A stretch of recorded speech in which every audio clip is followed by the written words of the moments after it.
ನಮಸ್ಕಾರ, ವಿಬಿಸಿ ನ್ಯೂಸ್ಗೆ ಸ್ವಾಗತ. ನಾನು ತುಳಸಿ ಹರೀಶ್. ಇದು ಈ ಕ್ಷಣದ ಹೆಡ್ಲೈನ್ಸ್.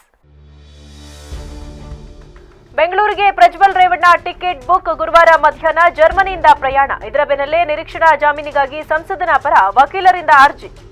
ಸಂಸದ ಪ್ರಜ್ವಲ್ ರೇವಣ್ಣ ಎಸ್ಐಟಿ ಮುಂದೆ ಹಾಜರಾಗುವುದಾಗಿ ತಿಳಿಸಿದ ಬೆನ್ನಲ್ಲೇ ಅಲರ್ಟ್. ಹಾಸನದ ವಿವಿಧೆಡೆ ಏಕಕಾಲದಲ್ಲಿ ದಾಳಿ. ಪ್ರಕರಣಕ್ಕೆ ಪೂರಕವಾದ ಮಹತ್ವದ ಸಾಕ್ಷ್ಯಗಳ ಸಂಗ್ರಹ. ಭವಾನಿ ರೇವಣ್ಣ ಜಾಮೀನು ತೀರ್ಪು ಕಾಯ್ದಿರಿಸಿದ ಕೋರ್ಟ್. ಮೇ 31 ಅಮ್ಮ ಮಗನಿಗೆ ಬಿಗ್ ಡೇ. ಕೋರ್ಟ್ ನೀಡುವ ತೀರ್ಪಿನ ಮೇಲೆ ಎಚ್ಡಿ ರೇವಣ್ಣ ಕುಟುಂಬದ ಭವಿಷ್ಯ ನಿರ್ಧಾರ. ಮೇ 31ರಂದು ಭಾರತಕ್ಕೆ ಆಗಮಿಸುವುದಾಗಿ ಹೇಳಿದ್ದ ಸಂಸದ ಪ್ರಜ್ವಲ್ ರೇವಣ್ಣ ಅವರು ಇದೀಗ ಬೆಂಗಳೂರಿಗೆ ಟಿಕೆಟ್ ಮಾಡಿರುವುದು ಕಂಡುಬಂದಿದೆ. ಇದರ ಬೆನ್ನಲ್ಲೇ ನಿರೀಕ್ಷಣಾ ಜಾಮೀನಿಗಾಗಿ ಪ್ರಜ್ವಲ್ ರೇವಣ್ಣ ಪರ ವಕೀಲರೊಬ್ಬರು ಅರ್ಜಿ ಸಲ್ಲಿಸಿದ್ದಾರೆ. ಹೌದು, ಪ್ರಜ್ವಲ್ ರೇವಣ್ಣ ಅವರಿಗೆ ನಿರೀಕ್ಷಣಾ ಜಾಮೀನು ನೀಡಬೇಕು ಎಂಬುದಾಗಿ ವಕೀಲ ಅರುಣ್ ಅವರು ಬೆಂಗಳೂರಿನಲ್ಲಿರುವ ಜನಪ್ರತಿನಿಧಿಗಳ ವಿಶೇಷ ನ್ಯಾಯಾಲಯಕ್ಕೆ ಅರ್ಜಿ ಸಲ್ಲಿಸಿದ್ದಾರೆ. ಹಾಗಾಗಿ ಪ್ರಕರಣದಲ್ಲಿ ಮತ್ತೊಂದು ಟ್ವಿಸ್ಟ್ ಸಿಕ್ಕಂತಾಗಿದೆ. ಪ್ರಜ್ವಲ್ ರೇವಣ್ಣ ಭಾರತಕ್ಕೆ ಬರುತ್ತಲೇ ಅವರನ್ನ ಬಂಧಿಸಬಾರದು ಎಂಬ ದೃಷ್ಟಿಯಿಂದ ಅರುಣ್ ಅವರು ಪ್ರಜ್ವಲ್ ರೇವಣ್ಣ ಪರ ನಿರೀಕ್ಷಣಾ ಜಾಮೀನಿಗಾಗಿ ಅರ್ಜಿ ಸಲ್ಲಿಸಿದ್ದಾರೆ. ಈಗ ನ್ಯಾಯಾಲಯವು ಅರ್ಜಿಯ ಕುರಿತು ಯಾವ ತೀರ್ಪು ನೀಡುತ್ತದೆ ಎಂಬ ಕುತೂಹಲ ಮೂಡಿದೆ. ಲುಫ್ತಾನಾ ಏರ್ಲೈನ್ಸ್ ಮೂಲಕ ಫ್ಲೈಟ್ ಟಿಕೆಟ್ ಬುಕ್ ಮಾಡಿರುವ ಪ್ರಜ್ವಲ್ ರೇವಣ್ಣ ಗುರುವಾರ ಮಧ್ಯಾಹ್ನ 12:05ಕ್ಕೆ ಮ್ಯೂನಿಚ್ನಲ್ಲಿ ಫ್ಲೈಟ್ ಹತ್ತಲಿದ್ದಾರೆ. ಮಧ್ಯರಾತ್ರಿ 12:30ಕ್ಕೆ ಬೆಂಗಳೂರು ಏರ್ಪೋರ್ಟ್ಗೆ ಆಗಮಿಸಲಿದ್ದಾರೆ. ಪ್ರಜ್ವಲ್ ರೇವಣ್ಣ ಅವರು ಆಗಮಿಸುತ್ತಲೇ ವಶಕ್ಕೆ ಪಡೆಯಲು ಎಸ್ಐಟಿ ಸಜ್ಜಾಗಿದೆ ಎಂದು ಈಗಾಗಲೇ ಗೃಹ ಸಚಿವ ಪರಮೇಶ್ವರ್ ಹೇಳಿದ್ದಾರೆ. ಮೇ 27ರಂದು ವಿಡಿಯೋದಲ್ಲಿ ಮಾತನಾಡಿದ ಪ್ರಜ್ವಲ್ ರೇವಣ್ಣ, ನಾನು ಮೇ 31ರಂದು ಕರ್ನಾಟಕಕ್ಕೆ ಆಗಮಿಸಿ ಎಸ್ಐಟಿ ತನಿಖೆಗೆ ಸಹಕಾರ ನೀಡುತ್ತೇನೆ. ನನಗೆ ಕಾನೂನಿನ ಮೇಲೆ ಅಪಾರ ಗೌರವವಿದೆ. ನನ್ನ ವಿರುದ್ಧ ರಾಹುಲ್ ಗಾಂಧಿ ಸೇರಿ ಕಾಂಗ್ರೆಸ್ ನಾಯಕರು ಮಾಡಿದ ಆರೋಪಗಳನ್ನು ಕೇಳಿ ನನಗೆ ಶಾಕ್ ಆಯಿತು. ಇದೇ ಕಾರಣಕ್ಕಾಗಿ ನಾನು ಕೆಲ ದಿನಗಳಿಂದ ಐಸೋಲೇಷನ್ ಅಲ್ಲಿ ಇದ್ದೆ. ವಿದೇಶ ಪ್ರವಾಸವು ಮೊದಲೇ ನಿಗದಿಯಾಗಿತ್ತು. ನಾನು ವಿದೇಶಕ್ಕೆ ಬಂದ ಬಳಿಕ ಪ್ರಕರಣ ತಿಳಿಯಿತು. ನನ್ನ ವಿರುದ್ಧ ರಾಹುಲ್ ಗಾಂಧಿ ಸೇರಿ ಎಲ್ಲರೂ ವೇದಿಕೆಯ ಮೇಲೆಯೇ ಹೇಳಿಕೆಗಳನ್ನು ಕೊಟ್ಟರು. ಆ ಮೂಲಕ ರಾಜಕೀಯ ಪಿತೂರಿ ನಡೆಸಿದ್ರು. ಆದರೂ ನಾನು ರಾಜ್ಯಕ್ಕೆ ಆಗಮಿಸಿ ತನಿಖೆಗೆ ಸಹಕಾರ ನೀಡುತ್ತೇನೆ. ನಾನು ಈ ಪ್ರಕರಣದಿಂದ ಆರೋಪ ಮುಕ್ತನಾಗಿ ಹೊರಬರುತ್ತೇನೆ ಎಂಬ ವಿಶ್ವಾಸವಿದೆ ಎಂಬುದಾಗಿ ತಿಳಿಸಿದರು. ಹಾಸನ ಸಂಸದ ಪ್ರಜ್ವಲ್ ರೇವಣ್ಣ ಲೈಂಗಿಕ ದೌರ್ಜನ್ಯ ಪ್ರಕರಣದಲ್ಲಿ ಕೆಆರ್ ನಗರ ಸಂತ್ರಸ್ತ ಮಹಿಳೆಯನ್ನ ಅಪಹರಣ ಮಾಡಿದ ಆರೋಪದ ಹಿನ್ನೆಲೆಯಲ್ಲಿ ಭವಾನಿ ರೇವಣ್ಣ ಸಲ್ಲಿಸಿದ ನಿರೀಕ್ಷಣಾ ಜಾಮೀನು ಅರ್ಜಿಯ ಕುರಿತು ವಾದ ಪ್ರತಿವಾದ ಆಲಿಸಿದ ನ್ಯಾಯಾಲಯವು ಮೇ 31ರವರೆಗೆ ತೀರ್ಪು ಕಾಯ್ದಿರಿಸಿದೆ. ಮೇ 31ರಂದು ನ್ಯಾಯಾಲಯವು ಆದೇಶ ಹೊರಡಿಸಿದ್ದು ಅಲ್ಲಿಯವರೆಗೆ ಭವಾನಿ ರೇವಣ್ಣ ಕಾಯಬೇಕಿದೆ. ಇನ್ನು ಮೇ 31ರಂದು ಆಗಮಿಸಲಿರುವ ಪ್ರಜ್ವಲ್ ರೇವಣ್ಣ ಸಲ್ಲಿಸಿದ ನಿರೀಕ್ಷಣಾ ಜಾಮೀನು ಅರ್ಜಿಯನ್ನ ವಿಚಾರಣೆಯನ್ನ ಮೇ 31ಕ್ಕೆ ನಡೆಸುವುದಾಗಿ ಕೋರ್ಟ್ ತಿಳಿಸಿದೆ. ಹಾಗಾಗಿ ಮೇ 31 ತಾಯಿ ಮಗನಿಗೆ ಪ್ರಮುಖ ದಿನವಾಗಿದೆ. ಮೇ 31ರಂದು ಎಸ್ಐಟಿ ಎದುರು ವಿಚಾರಣೆಗೆ ಹಾಜರಾಗುತ್ತೇನೆ ಎಂದು ಈಗಾಗಲೇ ಪ್ರಜ್ವಲ್ ರೇವಣ್ಣ ಸ್ಪಷ್ಟಪಡಿಸಿದ್ದಾರೆ. ಇದರ ಬೆನ್ನಲ್ಲೇ ಪ್ರಜ್ವಲ್ ರೇವಣ್ಣ ಅವರಿಗೆ ನಿರೀಕ್ಷಣಾ ಜಾಮೀನು ನೀಡಬೇಕು ಎಂಬುದಾಗಿ ವಕೀಲ ಅರುಣ್ ರವರು ಬೆಂಗಳೂರಿನಲ್ಲಿರುವ ಜನಪ್ರತಿನಿಧಿಗಳ ವಿಶೇಷ ನ್ಯಾಯಾಲಯಕ್ಕೆ ಅರ್ಜಿ ಸಲ್ಲಿಸಿದ್ದಾರೆ. ಮೇ 31ರಂದು ವಿಚಾರಣೆ ನಡೆಸುವುದಾಗಿ ಕೋರ್ಟ್ ತಿಳಿಸಿದೆ. ಇನ್ನು ಮೇ 31ರಂದೇ ಭವಾನಿ ರೇವಣ್ಣ ಅವರ ನಿರೀಕ್ಷಣಾ ಜಾಮೀನು ಅರ್ಜಿಯ ಕುರಿತ ಆದೇಶವನ್ನು ಹೊರಡಿಸುವುದಾಗಿ ಕೋರ್ಟ್ ತಿಳಿಸಿದೆ. ಅತ್ತ ತಮ್ಮ ವಿರುದ್ಧ ದಾಖಲಾದ 2 ಎಫ್ಐಆರ್ ರದ್ದುಗೊಳಿಸುವಂತೆ ಕೋರಿ ಎಚ್ಡಿ ರೇವಣ್ಣ ಕೂಡ ಅರ್ಜಿ ಸಲ್ಲಿಸಿದ್ದಾರೆ. 3 ಅರ್ಜಿಗಳ ಕುರಿತು ಕೋರ್ಟ್ ನೀಡುವ ತೀರ್ಪಿನ ಎಚ್ಡಿ ರೇವಣ್ಣ ಕುಟುಂಬದ ಭವಿಷ್ಯ ನಿಂತಿದೆ. ಪ್ರಜ್ವಲ್ ರೇವಣ್ಣ 7 ದಿನಗಳ ಕಾಲ ಜರ್ಮನಿಯಲ್ಲಿ ಮಾಡಿದ್ದೇನು ಆಗಿದ್ದೇನು ಎಂಬ ಕುತೂಹಲಕಾರಿ ಸಂಗತಿ ಹೊರಬಿದ್ದಿದೆ. ಹಣೆಯಲ್ಲಿ ಕುಂಕುಮ, ಶೇಪ್ ಕೊಟ್ಟು ಟ್ರಿಮ್ ಮಾಡಿದ ಗಡ್ಡ, ಸ್ವಲ್ಪ ಊದಿದ್ದ ಮುಖ, ನಾನು ತಪ್ಪೇ ಮಾಡಿಲ್ಲ ಎನ್ನುವ ಔಟ್ಲುಕ್. ಇದು ಮೊನ್ನೆ ಪ್ರಜ್ವಲ್ ರೇವಣ್ಣ ತಿಂಗಳ ಬಳಿಕ ಕಾಣಿಸಿಕೊಂಡ ಖದರ್. ಒಳಗೊಳಗೆ ಪುಕ್ಕ ಪುಕ್ಕ ಅಂತಿದ್ರು, ಮೇಲ್ನೋಟಕ್ಕೆ ಲಕಲಕ ಅಂತಿದ್ದ ಪ್ರಜ್ವಲ್ಗೆ 7 ದಿನ ಕಾಲ ಕೌನ್ಸಿಲಿಂಗ್ ನಡೆದಿತ್ತು ಎಂಬ ಮಾಹಿತಿ ಲಭ್ಯವಾಗಿದೆ.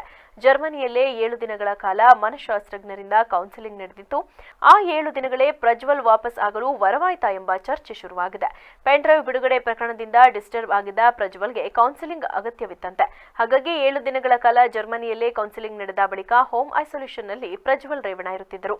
ಕುಟುಂಬದ ಹಿರಿಯೊಬ್ಬರ ಸಲಹೆ ಮೇರೆಗೆ ಆಪ್ತರ ಮೂಲಕ ಪ್ರಜ್ವಲ್ಗೆ ಮನಃಶಾಸ್ತ್ರದಿಂದ ಕೌನ್ಸಿಲಿಂಗ್ ನಡೆದಿದೆ ಎಂಬುದು ಮಾಹಿತಿ ಇದೆ.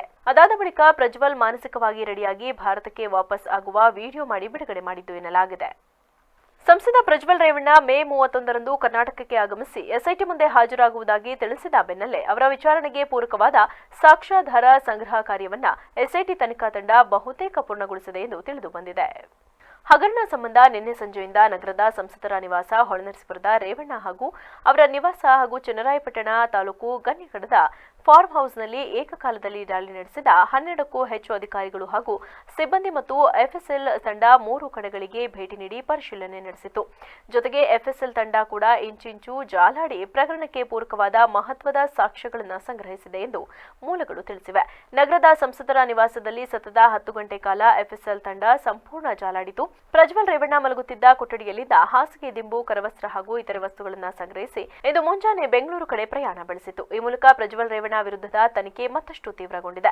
ಹಾಸನದಲ್ಲಿ 10 ಗಂಟೆ ಕೂಲಂಕುಷ ಪರಿಶೀಲನೆ ನಡೆದರೆ ಗನಿಕಡ ಹಾಗೂ ರೇವಣ್ಣ ಅವರ ನಿವಾಸದಲ್ಲಿ ಸುಮಾರು 2 ಗಂಟೆಗೂ ಹೆಚ್ಚು ತಪಾಸಣೆ ನಡೆಯಿತು. ಈ ವೇಳೆ ಹಲವು ಸಾಕ್ಷ್ಯ ಎಸ್ಐಟಿ ತಂಡಕ್ಕೆ ಸಿಕ್ಕಿವೆ ಎಂದು ತಿಳಿದು ಬಂದಿದೆ. ಪ್ರಮುಖವಾಗಿ ಹಾಸನದ ಸಂಸದರ ನಿವಾಸದಲ್ಲಿ ಅತ್ಯಾಚಾರ ನಡೆದಿದೆ ಹಾಗೂ ಅಶ್ಲೀಲ ವಿಡಿಯೋ ಚಿತ್ರೀಕರಣ ಮಾಡಲಾಗಿದೆ ಎಂಬ ಬಗ್ಗೆ ಸಂತ್ರಸ್ತೆಯರು ದೂರು ನೀಡಿರುವುದರಿಂದ ಇದನ್ನು ಸಾಕ್ಷೀಕರಿಸುವ ದಾಖಲೆಗಳನ್ನು ಎಸ್ಐಟಿ ಹಾಕಿದೆ ಎನ್ನಲಾಗಿದೆ. ಅದರಲ್ಲೂ ಪ್ರಜ್ವಲ್ ರೇವಣ್ಣ ಮಲಗುತ್ತಿದ್ದ ನಿವಾಸದ ಮೊದಲ ಮಹಡಿಯಲ್ಲಿರುವ ಕೋಣೆಯಲ್ಲಿ ಹೆಚ್ಚಿನ ಸಮಯ ಶೋಧ ನಡೆಯಿತು. ಈ ನಡುವೆ ಅಶ್ಲೀಲ ವಿಡಿಯೋ ಪೆನ್ಡ್ರೈವ್ ಹಂಚಿಕೆ ಆರೋಪದ ಅಡಿ ನಿನ್ನೆ ಬೆಂಗಳೂರಿನಲ್ಲಿ ಎಸ್ಐಟಿ ಬಂಧಿಸಿರುವ 2 ಆರೋಪಿಗಳನ್ನು ನ್ಯಾಯಾಲಯಕ್ಕೆ ಹಾಜರುಪಡಿಸಲಾಯಿತು. ನವೀನ್ ಗೌಡ ಹಾಗೂ ಚೇತನ್ ಗೌಡರನ್ನ ಎಸ್ಐಟಿ ನ್ಯಾಯಾಧೀಶರ ಮುಂದೆ ಹಾಜರುಪಡಿಸಿತು.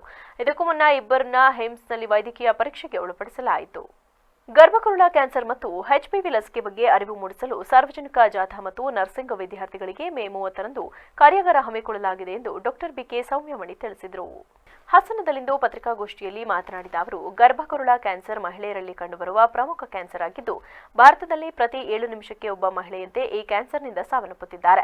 ಪ್ರಾರಂಭಿಕ ಹಂತದಲ್ಲಿ ಪತ್ತೆಯಾದರೆ ಗುಣಪಡಿಸಲು ಸಾಧ್ಯತೆ ಇದ್ದರೂ ಕ್ಯಾನ್ಸರ್ ಬರದಂತೆ ಎಚ್ಪಿವಿ ಲಸಿಕೆ ಹಾಕಿಸಿಕೊಳ್ಳುವುದು ಹೆಚ್ಚು ಸುರಕ್ಷಿತ ದಾರಿ.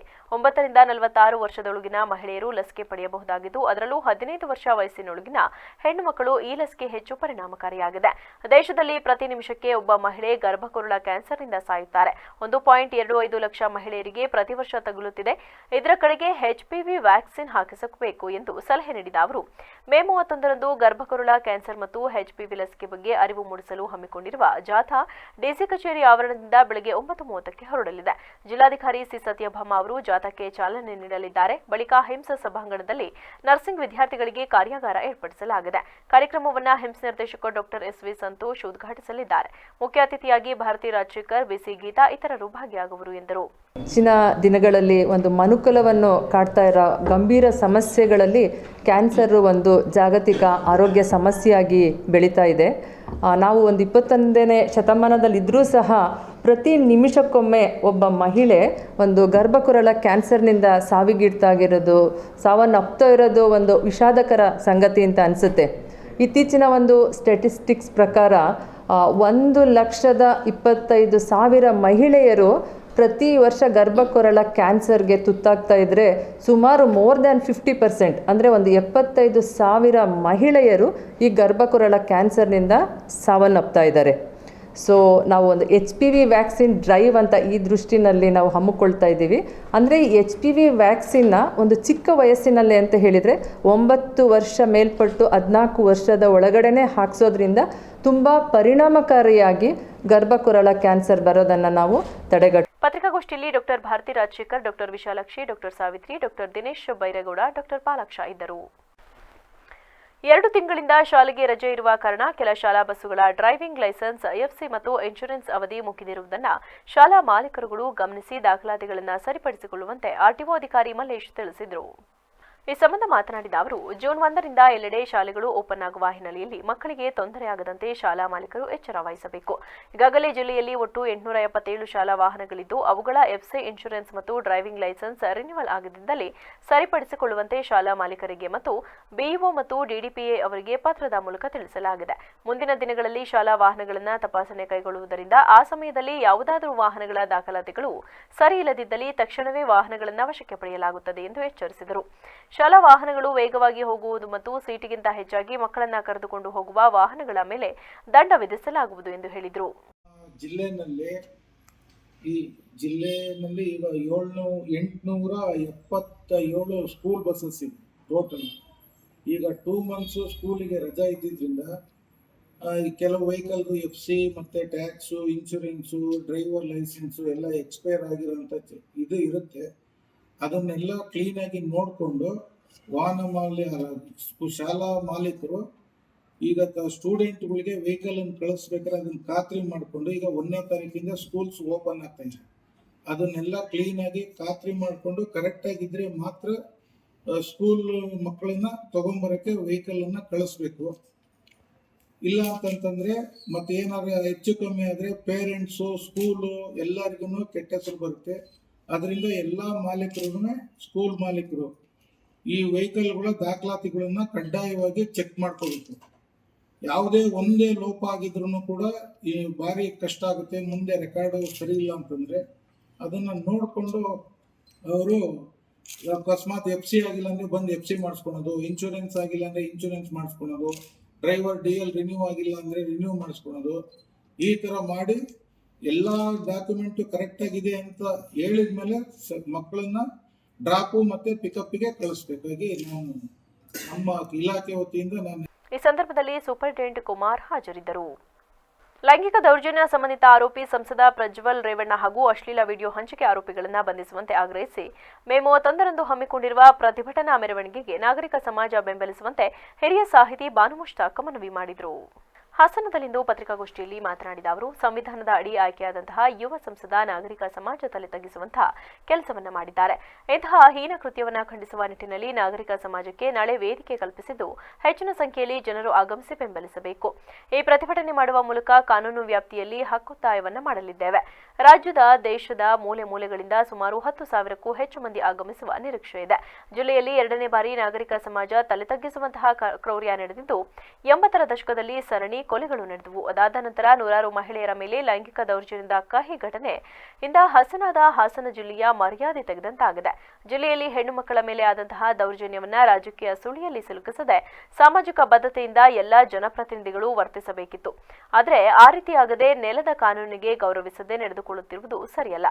ಸಂವಿಧಾನದ ಹೆಸರಿನಲ್ಲಿ ಪ್ರಮಾಣ ವಚನ ಸ್ವೀಕರಿಸಿ ಸಂಸದರಾದವರು ರಾಜಕೀಯ ರಕ್ಷಣೆ ಪಡೆಯದೆ ಕಾನೂನಿಗೆ ತಲೆಬಾಗಬೇಕಾಗಿತ್ತು. ಆದರೆ ಆ ರೀತಿಯಾಗಲಿಲ್ಲ. ರಾಜ್ಯ ಹಾಗೂ ಕೇಂದ್ರ ಸರ್ಕಾರಗಳು ಸಹ ಅಗತ್ಯ ಕಾನೂನು ಕ್ರಮ ಕೈಗೊಳ್ಳುವಲ್ಲಿ ವಿಫಲರಾಗಿದ್ದಾರೆ ಎಂದು ಆರೋಪಿಸಿದರು.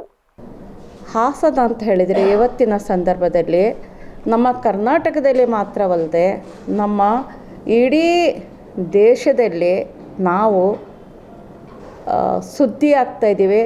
And it is for all the wrong reasons we have been targeted. ಯಾವುದೋ ಒಂದು ಒಳ್ಳೆಯ ವಿಷಯದ ಬಗ್ಗೆ ನಮ್ಮನ್ನು ಗುರುತಿಸ್ತಾ ಇಲ್ಲ. ಆದರೆ ಒಂದು ರೀತಿಯ ಅತ್ಯಂತ ಹೀನಾತಿಹೀನ ಆರೋಪಗಳ ಸುಳಿಯಲ್ಲಿ ನಮ್ಮ ಹಾಸನವನ್ನು ಎವ್ಯಾಲ್ಯೂಯೇಟ್ ಮಾಡ್ತಾ ಇದ್ದಾರೆ, ಜನ ಪರಿಗಣಿಸ್ತಾ ಇದ್ದಾರೆ, ನಮ್ಮ ಜೊತೆ ಸಂತಾಪ ಸೂಚಿಸ್ತಾ ಇದ್ದಾರೆ, ನಮ್ಮ ಜೊತೆಯಲ್ಲಿ ಕೈ ಜೋಡಿಸ್ತಾ ಇದ್ದಾರೆ, ನಮ್ಮ ಜೊತೆಯಲ್ಲಿ ನಾವು ನಿಮ್ಮ ಜೊತೆಗಿದ್ದೀವಿ ಅಂತ ಹೇಳ್ತಾ ಇದ್ದೀವಿ. ಇಂತಹ ಒಂದು ಜನವಾದಿ ಸಂಘಟನೆಯ ರಾಜ್ಯ ಘಟಕದ ಉಪಾಧ್ಯಕ್ಷೆ ಕೆ ನೀಲಾ ಮಾತನಾಡಿ, ಸಂಸದ ಪ್ರಜ್ವಲ್ ರೇವಣ್ಣ ಅವರು ಲೈಂಗಿಕ ದೌರ್ಜನ್ಯ ಆರೋಪಕ್ಕೆ ಗುರಿಯಾದ ನಂತರ ದೇಶ ಬಿಟ್ಟು ಹೋದರೂ ಇಂತಹ ಸಂದರ್ಭದಲ್ಲಿ ಮಾಜಿ ಪ್ರಧಾನಿಗಳಾದ HD ದೇವೇಗೌಡರು ವ್ಯಾಮೋಹಕ್ಕೆ ಗುರಿಯಾಗಿ ಪತ್ರ ಬರೆಯುವ ಬದಲು ತನ್ನ ಮೊಮ್ಮಗನನ್ನ ಕೂಡಲೇ ಬಂಧಿಸಿ ಎಂಬ ಹೇಳಿಕೆಯನ್ನು ನೀಡಬೇಕಿತ್ತು. ಆದರೆ ಆ ರೀತಿ ಮಾಡಲಿಲ್ಲ. ಈ ನಡುವೆ ಪ್ರಜ್ವಲ್ ರೇವಣ್ಣ ಮೇ 31ರಂದು ಆಗಮಿಸುವುದಾಗಿ SIT ಅವರು ತಯಾರಾಗುವಂತೆ ಹೇಳುವ ಮೂಲಕ ಕಾನೂನಿಗೆ ಗೌರವ ತಂದಿದ್ದಾರೆ ಎಂದು ಕಿಡಿಕಾರಿದರು. ಅವರನ್ನ ತಕ್ಷಣ ಅರೆಸ್ಟ್ ಮಾಡುವಂತ ಕ್ರಮ ತಗೊಳ್ಳುವ ಬದಲಿಗೆ ಅವರ ತಾತ ಮೊಮ್ಮಗನಿಗೆ ಒಂದು ಪತ್ರ ಬರೆದರು. ಅದೇನು ಪತ್ರ ಅಂತೀರೋ ನಮ್ಗೆ ಗೊತ್ತಿಲ್ಲ. ವ್ಯಾಮೋಹದ ಪತ್ರ ಅನ್ಬೋದೇನೋ. ಒಬ್ಬ ದೇಶದ ಪ್ರಧಾನಮಂತ್ರಿ ಆಗಿದ್ದವರು ಪ್ರಕರಣ ನಡೆದ ತಕ್ಷಣವೇ ಅರೆಸ್ಟ್ ಹಿಮ್, ತಪ್ಪು ಮಾಡಿದವರಿಗೆ ಶಿಕ್ಷೆ ಆಗಬೇಕು ಅನ್ನುವ ಸ್ಟೇಟ್ಮೆಂಟನ್ನು ಕರ್ನಾಟಕದ ಜನತೆ ನಿರೀಕ್ಷೆ ಮಾಡಿದೆ. ಹಾಗಾಗಲಿಲ್ಲ. ಇನ್ನು ಪ್ರಜ್ವಲ್ ರೇವಣ್ಣ ಮೊನ್ನೆ ದಿನ ಒಂದು ವಿಡಿಯೋ ಬಿಡ್ತಾರೆ, 31ನೇ ತಾರೀಕಿಗೆ ನಾನು ಬರ್ತೀನಿ, SIT ಅವರು ಸಿದ್ಧ ಆಗಿರ್ರಿ, ನನ್ನ ಸಲುವಾಗಿ ನೆಲಮುಡಿ ಹಾಸ್ಕೊಂಡಿರ್ರಿ, ನಾನು ಬಂದು ಹೇಳಿಕೆಯನ್ನು ಕೊಡ್ತೀನಿ. ಏನಿದು? ಇಡೀ ಕಾನೂನಿಗೆ ಅಗೌರವ ಮಾಡುವಂತಹ ಒಬ್ಬ ಸಣ್ಣ ವಯಸ್ಸಿನ ಹುಡುಗ, ಏನು ನಮ್ಮ ಜನ ಒಳ್ಳೆ ಜನ ಓಟ್ ಕೊಟ್ಟು MP ಮಾಡಿದಾರ, ಆತ ಘನಘೋರ ತಪ್ಪನ್ನು ಮಾಡಿ ಅನೇಕ ಜನ ಮಹಿಳೆಯರನ್ನು ಅಸಹಾಯಕತೆಯ ಕೆಡ್ಡ. ಪತ್ರಿಕಾಗೋಷ್ಠಿಯಲ್ಲಿ ದೇವಿ ವಿಮಲಾ ಪ್ರವಾಹ ಇದ್ದರು. ಪ್ರಜ್ಞಾವಂತ ಶಿಕ್ಷಕ ಸಮುದಾಯ ಹಾರಿಸುವ ಚಿಂತಕರ ಚಾವಡಿ ಎನಿಸಿರುವ ವಿಧಾನ ಪರಿಷತ್ ದಕ್ಷಿಣ ಶಿಕ್ಷಕರ ಕ್ಷೇತ್ರದಲ್ಲಿ ಬಿಎಸ್ಪಿ ಬೆಂಬಲಿತ ಅಭ್ಯರ್ಥಿ ಆಯ್ಕೆ ಮಾಡುವಂತೆ ದಕ್ಷಿಣ ಶಿಕ್ಷಕರ ಪದವೀಧರ ಕ್ಷೇತ್ರದ ಬಿಎಸ್ಪಿ ಬೆಂಬಲಿತ ಅಭ್ಯರ್ಥಿ ಹರ ಮಹೇಶ್ ಮನವಿ ಮಾಡಿದರು. ಹಾಸನದಲ್ಲಿಂದು ಪತ್ರಿಕಾಗೋಷ್ಠಿಯಲ್ಲಿ ಮಾತನಾಡಿದ ಅವರು, ಶಿಕ್ಷಣ ಕ್ಷೇತ್ರದಲ್ಲಿ 25 ವರ್ಷಕ್ಕೂ ಹೆಚ್ಚು ಕಾಲ ಸೇವೆ ಸಲ್ಲಿಸಿದ್ದೇನೆ. ಕಲಾವಿದನಾಗಿ, ಸಾಮಾಜಿಕ ಹೋರಾಟಗಾರನಾಗಿ, ಸಂಘಟನೆ ಹಾಗೂ ಸಂಪನ್ಮೂಲ ವ್ಯಕ್ತಿಯಾಗಿ, ಬಹುಜನ ಚಳವಳಿಯ ಕಾರ್ಯಕರ್ತನಾಗಿ ಉತ್ತಮ ಸೇವೆ ಸಲ್ಲಿಸಿದ್ದು, ಶಿಕ್ಷಣ ಕ್ಷೇತ್ರದಲ್ಲಿನ ನಾನಾ ಸಮಸ್ಯೆಗಳ ಬಗ್ಗೆ ಸ್ಪಷ್ಟ ಅರಿವಿದೆ. ಆದ್ದರಿಂದ ಈ ಬಾರಿ ಚುನಾವಣೆಯಲ್ಲಿ ನನಗೆ ಮೊದಲನೇ ಪ್ರಾಶಸ್ತ್ಯ ಮತ ನೀಡುವಂತೆ ಮನವಿ ಮಾಡಿದರು. ಈಗಾಗಲೇ ಬಿಜೆಪಿ, ಜೆಡಿಎಸ್ ಹಾಗೂ ಕಾಂಗ್ರೆಸ್ ಬೆಂಬಲಿತ ಅಭ್ಯರ್ಥಿಗಳನ್ನ ಶಿಕ್ಷಕರನ್ನ ಒಗ್ಗೂಟುಗೂಡಿಸಿ ಪಾನಗೋಷ್ಠಿಗಳನ್ನು ಮಾಡುತ್ತಿದ್ದಾರೆ. ಈ ಸಂದರ್ಭದಲ್ಲಿ ಹಾಜರಿದ್ದ ಶಿಕ್ಷಕ ಬಾಂಧವರಿಗೆ ಬ್ಲಾಕ್ ಮೇಲ್ ಮಾಡುವ ತಂತ್ರಗಾರಿಕೆಯನ್ನು ಅನುಸರಿಸುತ್ತಿದ್ದಾರೆ. ವರ್ಗಾವಣೆ ಅಸ್ತ್ರ ಬಳಕೆ ಮಾಡುವ ಮೂಲಕ ಬೆದರಿಕೆ ಹಾಕಿಸುವ ಕೆಲಸವನ್ನ ಸಹ ಮಾಡುತ್ತಿರುವ ಬಗ್ಗೆ ದೂರುಗಳು ಬಂದಿದ್ದು, ಪ್ರಜ್ಞಾವಂತ ಶಿಕ್ಷಕ ಬಾಂಧವರು ಯಾವುದಕ್ಕೂ ಹೆದರದೆ ಮೌಲ್ಯಯುತ ಅಭ್ಯರ್ಥಿಯನ್ನ ಆಯ್ಕೆ ಮಾಡುವ ನಿಟ್ಟಿನಲ್ಲಿ ಬಿಎಸ್ಪಿ ಬೆಂಬಲಿತ ಅಭ್ಯರ್ಥಿಯಾದ ನನಗೆ ಮತ ಹಾಕುತ್ತಾರೆ ಎಂಬ ವಿಶ್ವಾಸವಿದೆ ಎಂದರು. ನಾನು ಒಬ್ಬ ಅಭ್ಯರ್ಥಿಯಾಗಿ ತಮ್ಮ ಮುಂದೆ ಇಡೀ ಜಿಲ್ಲೆಯ ಜನಸಾಮಾನ್ಯರಿಗೆ ಅರಿಕೆ ಮಾಡಿಕೊಳ್ಳೋದೇನು ಅಂದರೆ, ಡಾಕ್ಟರ್ ಹರ ಮಹೇಶ್ ಆದಂಥ ನಾನು ಕಳೆದ 22 ವರ್ಷಗಳಿಂದ ಶಿಕ್ಷಕ ವೃತ್ತಿಯಲ್ಲಿ ಮುಂದುವರಿತಾ ಇದ್ದೀನಿ. ಬೇಸಿಕಲಿ ನಾನು ಚಾಮರಾಜನಗರದವನು. ಮೈಸೂರು ಯೂನಿವರ್ಸಿಟಿಯಲ್ಲಿ ನನ್ನ ವಿದ್ಯಾಭ್ಯಾಸವನ್ನು ಮುಗಿಸ್ಕೊಂಡು ಸದ್ಯ ಬೆಂಗಳೂರಿನ ಕ್ರೈಸ್ಟ್ ಕಾಲೇಜಲ್ಲಿ ನಾನು ಕನ್ನಡ ಉಪನ್ಯಾಸಕನ ಕೆಲಸ ಮಾಡ್ತಾಯಿದ್ದೆ. ಬಂಧುಗಳೇ, ಉಪನ್ಯಾಸಕ ವೃತ್ತಿಯ ಜೊತೆಗೆ ನನ್ನ ವಿದ್ಯಾರ್ಥಿ ಜೀವನದಿಂದನೂ ಕೂಡ ಬುದ್ಧ, ಬಸವ, ಅಂಬೇಡ್ಕರ್, ಕುವೆಂಪು, ಪೆರಿಯಾರ್, ನಾರಾಯಣಗುರು ಅಂಥ ಬಹುಜನ ಸಮಾಜದ ಚಳುವಳಿಯನ್ನು ಸೇರಿಕೊಂಡು ರಾಜ್ಯದಾದ್ಯಂತ ಚಳುವಳಿಯನ್ನು ಕಟ್ಟಲಿಕ್ಕೆ ನನ್ನ ಬರಹ, ಹಾಡು, ಶಿಬಿರಗಳು, ಕಾರ್ಯಕ್ರಮಗಳು, ಹೋರಾಟಗಳು, ಸಮ್ಮೇಳನಗಳು, ಪ್ರತಿಭಟನೆಗಳು ಈ ಎಲ್ಲದರ ಮೂಲಕ ಜನಗಳನ್ನು ಜಾಗೃತಿಗೊಳಿಸುವಂಥ ಕೆಲಸವನ್ನು ನಿರಂತರವಾಗಿ ಮಾಡಿಕೊಂಡು ಬರ್ತಾಯಿದ್ದೀನಿ. ನಮಗೆ ಅಧಿಕಾರ ಇಲ್ಲದ ಸಂದರ್ಭದಲ್ಲಿ ಬೀದಿಯಲ್ಲಿ ನಿಂತು ಹೋರಾಟ ಮಾಡೋದು ಅನಿವಾರ್ಯ ಆಗಿದೆ. ಅಧಿಕಾರ ಅಂತಕ್ಕಂಥದ್ದನ್ನು ಪತ್ರಿಕಾಗೋಷ್ಠಿಯಲ್ಲಿ ಗಂಗಾಧರ್ ಬಹುಜನ್, ಜಾಕೀರ್ ಹುಸೇನ್, ಶಿವಮ್ಮ, ಹರಿಶತ್ನಿ, ಅಲಿಖಾನ್ ಇದ್ದರು. ಈಗ ಒಂದು ಚಿಕ್ಕ ಬ್ರೇಕ್. ಮಂಗಳ ಅಚೀವರ್ಸ್ ಪದವಿ ಪೂರ್ವ ಕಾಲೇಜು ಹಾಸನದ ಪ್ರತಿಷ್ಠಿತ ಶಿಕ್ಷಣ ಸಂಸ್ಥೆಯಾದ ಅಚೀವರ್ಸ್ ಪದವಿ ಪೂರ್ವ ಕಾಲೇಜು ಹಾಗೂ ಮತ್ತೊಂದು ಪ್ರತಿಷ್ಠಿತ ಶಿಕ್ಷಣ ಸಂಸ್ಥೆಯಾದ ಮಂಗಳ ಪದವಿ ಪೂರ್ವ ಕಾಲೇಜಿನೊಂದಿಗೆ ಶೈಕ್ಷಣಿಕ ಸಹಭಾಗಿತ್ವ ಪಡೆದಿರುವುದು ಹಾಸನದ ಶೈಕ್ಷಣಿಕ ಕ್ಷೇತ್ರದಲ್ಲಿ ಹೊಸದೊಂದು ಅಧ್ಯಾಯವನ್ನು ಪ್ರಾರಂಭಿಸಿದೆ. ಕಾಲೇಜಿನಲ್ಲಿ ಗಂಡು ಮಕ್ಕಳಿಗೆ ಹಾಗೂ ಹೆಣ್ಣು ಮಕ್ಕಳಿಗೆ ಪ್ರತ್ಯೇಕ ಹಾಸ್ಟೆಲ್ ವ್ಯವಸ್ಥೆ ಇದ್ದು ಶುಚಿಯಾದ ಊಟದ ವ್ಯವಸ್ಥೆ ಇರುತ್ತದೆ. ಇದರೊಂದಿಗೆ ವಿದ್ಯಾರ್ಥಿಗಳ ರಕ್ಷಣೆಯ ದೃಷ್ಟಿಯಿಂದ ಸಿಸಿ ಕ್ಯಾಮೆರಾ ಒಳಗೊಂಡಂತೆ ಎಲ್ಲ ಮುನ್ನೆಚ್ಚರಿಕಾ ಕ್ರಮಗಳನ್ನು ಕೈಗೊಳ್ಳಲಾಗುವುದು. ವಿದ್ಯಾರ್ಥಿಗಳಿಗೆ ವೈದ್ಯಕೀಯ ಸೌಲಭ್ಯ ಸಹ ಕಾಲೇಜಿನಲ್ಲೇ ನೀಡಲಾಗುತ್ತದೆ. ದಿನದ 24 ಗಂಟೆಯೂ ವೈಫೈ ಸೌಲಭ್ಯ ಹಾಗೂ ನಿರಂತರ ವಿದ್ಯುತ್ ವ್ಯವಸ್ಥೆ ಸೌಲಭ್ಯ ಸೇರಿದಂತೆ ವಿಶಾಲವಾದ ಫಿಸಿಕ್ಸ್, ಕೆಮಿಸ್ಟ್ರಿ, ಬಯಾಲಜಿ ಹಾಗೂ ಕಂಪ್ಯೂಟರ್ ಸೈನ್ಸ್ ಲ್ಯಾಬ್ಗಳು ಮತ್ತು ವಿಶಾಲವಾದ ತರಗತಿಗಳ ವ್ಯವಸ್ಥೆಯೂ ಇರುತ್ತದೆ. ಹಾಗೆಯೇ ವಿದ್ಯಾರ್ಥಿಗಳ ದೈಹಿಕ ಆರೋಗ್ಯದ ಹಿತದೃಷ್ಟಿಯಿಂದ ಕ್ರೀಡಾ ಚಟುವಟಿಕೆಗಳು ಕೂಡ ಅತಿ ಹೆಚ್ಚು ಒತ್ತು ನೀಡಲಾಗುವುದು. ವಿದ್ಯಾರ್ಥಿಗಳ ಸರ್ವತೋಮುಖ ಬೆಳವಣಿಗೆಗೆ ಸಹಕಾರಿಯಾಗುವ ನಿಟ್ಟಿನಲ್ಲಿ ಹೆಜ್ಜೆ ಇಡುತ್ತಿರುವ ಮಂಗಳ ಅಚೀವರ್ಸ್ ಪದವಿ ಪೂರ್ವ ಕಾಲೇಜಿನಲ್ಲಿ 2024-25ನೇ ಸಾಲಿಗೆ ದಾಖಲಾತಿ ಪ್ರಾರಂಭವಾಗಿರುತ್ತದೆ. ಈ ಕೂಡಲೇ ದಾಖಲಾತಿಗಾಗಿ ಸಂಪರ್ಕಿಸಿ ಮಂಗಳ ಅಚೀವರ್ಸ್ ಪದವಿ ಪೂರ್ವ ಕಾಲೇಜು 9611578808 8105914003. ಮಂಗಳ ಅಚೀವರ್ಸ್ ಪದವಿ ಪೂರ್ವ college, B Katihalli, dairy circle ಹತ್ತಿರ, ಟೊಯೋಟಾ ಶೋರೂಮ್ ಎದುರು, ಹಾಸನ. ಬ್ರೇಕ್ನ ನಂತರ ವಿಬಿಸಿ ನ್ಯೂಸ್ಗೆ ಮತ್ತೆ ಸ್ವಾಗತ. ರೆಸಾರ್ಟ್ ಖರೀದಿ ವಿಚಾರದಲ್ಲಿ ಪ್ರೀತಂ ಎಂಬ ವ್ಯಕ್ತಿಗೂ ಕಾಂಗ್ರೆಸ್ ಮುಖಂಡ ಮುರಳಿ ಮೋಹನ್ ಅವರಿಗೂ ಯಾವುದೇ ಸಂಬಂಧವಿಲ್ಲ ಎಂದು ರೆಸಾರ್ಟ್ ಮಾಲೀಕ ವೆಂಕಟೇಶ್ ಸ್ಪಷ್ಟಪಡಿಸಿದರು. ಹಾಸನದಲ್ಲಿಂದು ಪತ್ರಿಕಾಗೋಷ್ಠಿಯಲ್ಲಿ ಮಾತನಾಡಿದ ಅವರು, ಪ್ರೀತಂ ಓರ್ವ ಬ್ಲಾಕ್ ಮೇಲ್ ಮಾಡುವ ವ್ಯಕ್ತಿಯಾಗಿದ್ದು ಯಾವುದೋ ಉದ್ದೇಶದಿಂದ ಮುರಳಿ ಮೋಹನ್ ಅವರ ಬಗ್ಗೆ ರೆಸಾರ್ಟ್ ವಿಚಾರದಲ್ಲಿ ಹೇಳಿಕೆಗಳನ್ನು ಬಿಡುಗಡೆ ಮಾಡಿದ್ದಾರೆ. ನಾನು ಹಾನುಬಾಳು ಸಮೀಪ ರೆಸಾರ್ಟ್ ಖರೀದಿಸುವ ಸಂದರ್ಭದಲ್ಲಿ ಪ್ರೀತಂ ಪರಿಚಯವಾಗಿದ್ದು ರೆಸಾರ್ಟ್ ವಿಚಾರದಲ್ಲಿ 10 ಲಕ್ಷ ಹಣವನ್ನ ಪಡೆದು ಪ್ರೀತಂ ನನಗೆ ವಂಚಿಸಿದ್ದಾರೆ. ನಾನು ದೈಹಿಕವಾಗಿ ಅಶಕ್ತನಾಗಿದ್ದು ನನ್ನ ಜೊತೆ ಆತ್ಮೀಯವಾಗಿದ್ದು ಪ್ರೀತಂ ಬ್ಲಾಕ್ ಮೇಲ್ ಮಾಡಿ ಲಕ್ಷಾಂತರ ಹಣ ವಸೂಲಿ ಮಾಡಿದ್ದಾನೆ. ಈ ಘಟನೆ ನಂತರ ಹತಾಶರಾಗಿದ್ದ ನನಗೆ ದೈಹಿಕವಾಗಿ, ಮಾನಸಿಕವಾಗಿ ಪ್ರೀತಂ ಕಿರುಕುಳ ನೀಡಿದ್ದು ನ್ಯಾಯ ಹೇಳುವಂತಹ ವ್ಯಕ್ತಿಗಳ ವಿರುದ್ಧ ಆರೋಪಗಳನ್ನು ಮಾಡಿದ್ದಾರೆ. ಮುರಳಿ ಮೋಹನ್ ಅವರನ್ನ ವಿನಾಕಾರಣ ಪ್ರಕರಣದಲ್ಲಿ ಸಿಲುಕಿಸಲಾಗಿದೆ ಎಂದು ಹೇಳಿದರು. ಇದು ನನಗೆ ಸಂಬಂಧಪಟ್ಟಿದ್ದ ವಿಷಯ. ಸೊ ಇದೇ ಪ್ರೀತಮ್ ನನಗೆ ಆಗಸ್ಟಲ್ಲಿ ಪರಿಚಯ ಆಗ್ತಾರೆ. ಹಾನ್ಬಾಳು ಹೋಬಳಿನಲ್ಲಿ ನನಗೆ ಒಂದು ರೆಸಾರ್ಟ್ ಮಾಡಿಕೊಡ್ತಾರೆ. ಅಂದರೆ ನಾನೊಂದು ರೆಸಾರ್ಟ್ ಮಾಡ್ತೀನಿ, ಆ ಟೈಮಲ್ಲಿ ಇವ್ರು ನನಗೆ ಪರಿಚಯ ಆಗ್ತಾರೆ. ಪರಿಚಯ ಆಗಿ ಆ ರೆಸಾರ್ಟ್ನ ನಾನು ಕೆಲಸ ಮಾಡೋಕ್ಕೆ ಸ್ಟಾರ್ಟ್ ಮಾಡಿ ಸುಮಾರು ಒಂದು 70-80 ಲಕ್ಷ ಖರ್ಚು ಮಾಡಿ ರಿನಿವೇಟ್ ಮಾಡ್ತೀನಿ. ಸೊ ಮಾರ್ಚಿಂದ ಅದನ್ನ ರೆಸಾರ್ಟ್ನ ಇವ್ರು ನೋಡ್ಕೊತಾರೆ. ಇದೇ ಪ್ರೀತಮ್ ನನಗೆ ಪರಿಚಯ ಆಗಿ ಏನು ಮಾಡ್ತಾರೆ, ನಾನು 4-5 ತಿಂಗಳು ನನ್ನದೇ ಜೊತೆಯಲ್ಲಿದ್ದು ನನ್ನ ಹಿಂದೆಗಡೆಯಿಂದ ಪೊಲೀಸವ್ರಿಗೆ ಮತ್ತು ತಹಸೀಲ್ದಾರ್ ಅವ್ರಿಗೆ ಮತ್ತು PDOಗೆ ಇವ್ರಿಗೆಲ್ಲ ಅರ್ಜಿ ಬರೀತಾರೆ ಸರ್. ಅದಕ್ಕೆ ಸಾಕ್ಷಿ ಅವರೇ ಹೇಳಿದ್ದಾರೆ, ಒಪ್ಕೊಂಡಿದ್ದಾರೆ, ಇದರಲ್ಲಿ ನಾನೇ ಮಾಡಿದ್ದು ಅಂತ ಒಪ್ಕೊಂಡು ಏನು ಹೇಳ್ತಾರೆ, ಇದು ಎಲ್ಲ ಪೊಲೀಸವ್ರಿಗೆ ಡಿಸ್ಟರ್ಬ್ ಆದಾಗ ಅವರು ನನಗೆ ಆ ಜಾಗದ ಪ್ರಾಬ್ಲಮ್ ಏನಂದರೆ ಕನ್ವರ್ಷನ್ ಆಗಿಲ್ಲ ಸರ್, ಅದೊಂದು ಬಿಟ್ಟು ಬೇರೆ ಏನೋ ಇಲ್ಲಿಗಲ್ ನಾವು ನಡೆಸ್ತಾ ಇಲ್ಲ. ಆ ಕನ್ವರ್ಷನ್ ಆಗ್ದಲೇ ಇರೋದನ್ನು ಇಟ್ಕೊಂಡು ನನಗೆ ಮತ್ತು ಇನ್ನೊಂದು ನಂದು ಬೆಂಗಳೂರು ಪ್ರಾಪರ್, ನಾನು ಬೆಂಗಳೂರಿಂದ ನನಗೆ ಹಾನ್ಬಾಳಲ್ಲಾಗಲಿ ಸಕಲೇಶ್ವರದಲ್ಲಾಗಲಿ ಯಾರೂ ಪರಿಚಯ ಇರಲಿಲ್ಲ, ಇವರೊಬ್ಬರೇ ನನಗೆ ಪರಿಚಯ ಆಗಿದ್ದು. ಅದನ್ನು ವೀಕ್ನೆಸ್ ಇಟ್ಕೊಂಡು ನನ್ನ ಹತ್ರ 10 ಲಕ್ಷ ರೂಪಾಯಿ ನನಗೆ ಇದನ್ನು ನಿನಗೆ ನಡೆಸೋಕ್ಕೆ ಬಿಡ್ತೀನಿ, ಇಲ್ಲ ಅಂದರೆ ನಿಂದು ಕ್ಲೋಸ್ ಮಾಡ್ತೀನಿ ಅಂತ ಹೇಳಿ ನನ್ನ ಹತ್ರ 10 ಲಕ್ಷ ರೂಪಾಯಿ ವೈಟಲ್ಲಿ ನಾನು ಕೊಟ್ಟಿದ್ದೀನಿ ಸರ್. ಹೋದ ತಿಂಗಳು ಯಾವುದೋ ಏಪ್ರಿಲು ಮತ್ತು ಮೇನಲ್ಲಿ ನಾನು 10 ಲಕ್ಷ ದುಡ್ಡನ್ನು ಅವ್ರಿಗೆ ಕೊಟ್ಟಿದ್ದೀನಿ. ನನಗೆ ತೊಂದರೆ ಕೊಡಬೇಡ, ನನಗೆ ರೆಸಾರ್ಟ್ ನಡ್ಸೋಕ್ಕೆ ಬಿಡು ಅಂತ ನಾನು ಕೊಡ್ತೀನಿ.